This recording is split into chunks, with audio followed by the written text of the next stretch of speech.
Ini sebenarnya udah ada di slide sih Pak ya. Ini adalah 6 ini ya. kelebihan. Ini adalah 6 kelebihan kita ya. 6 kelebihan di BTS Bot-nya, bukan di M-Plan. M-Plan ada kelebihan lagi, tapi ini di bot-nya itu kita ada 6 kelebihan. Seperti yang saya bilang ke Pak Januar tadi, robot kripto rata-rata sudah pasang langsung beli. Tapi di BTS Bot, robot kriptonya sudah pasang, dia pantauin dulu market yang mana.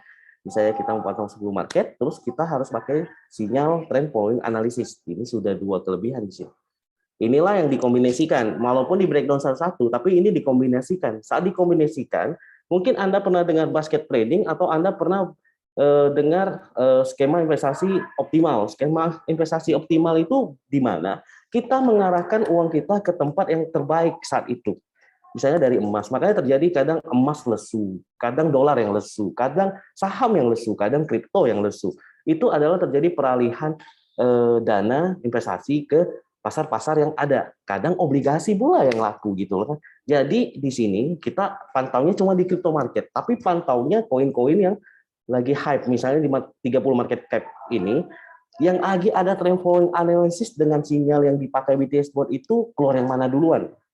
Nah, itu akan diarahkan ke sana. Saat sudah clear, dia akan arahkan ke yang lain yang dimana trend following analisisnya keluar.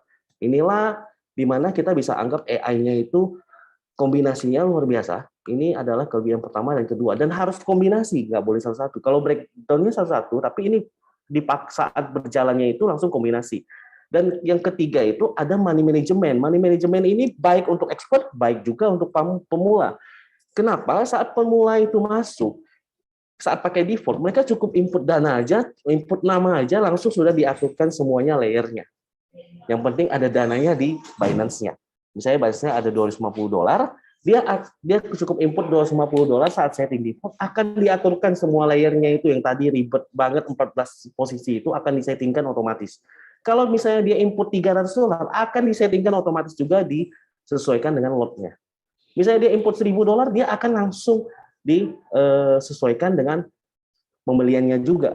Akan disettingkan semuanya secara otomatis. Itu untuk pemula. Tapi untuk expert bagusnya apa? Money management untuk expert ini, ya kita misalnya punya $1.000, kita mau alokasikan $200 aja untuk BTS Bot. $800 saya mau trading manual di Binance saya. Itu bisa. Jadi BTS Bot cuma akan pakai $200 kita aja.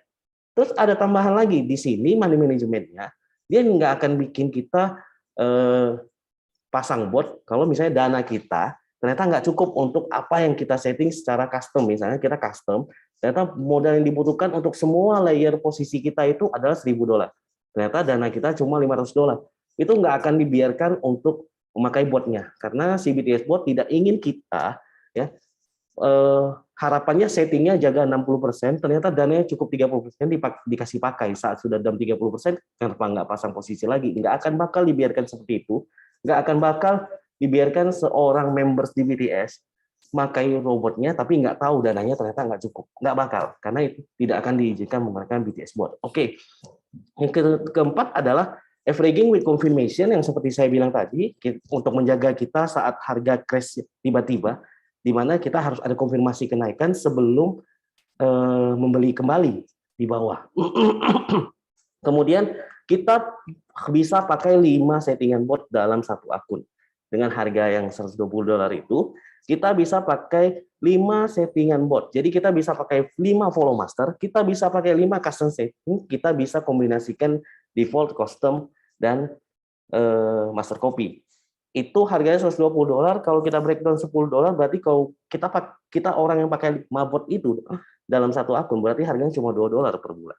Oke, kemudian yang keenam tentu ini yang paling penting, di mana dana trading kita nggak kita setorkan ke BTS, kita setorkan di Binance, di mana itu adalah akun milik kita, itu adalah exchange kita, jadi ada di dana di pihak ketiga, jadi trading balance kita aman. Dan yang ketujuh itu adalah dual strategi yang baru luncur.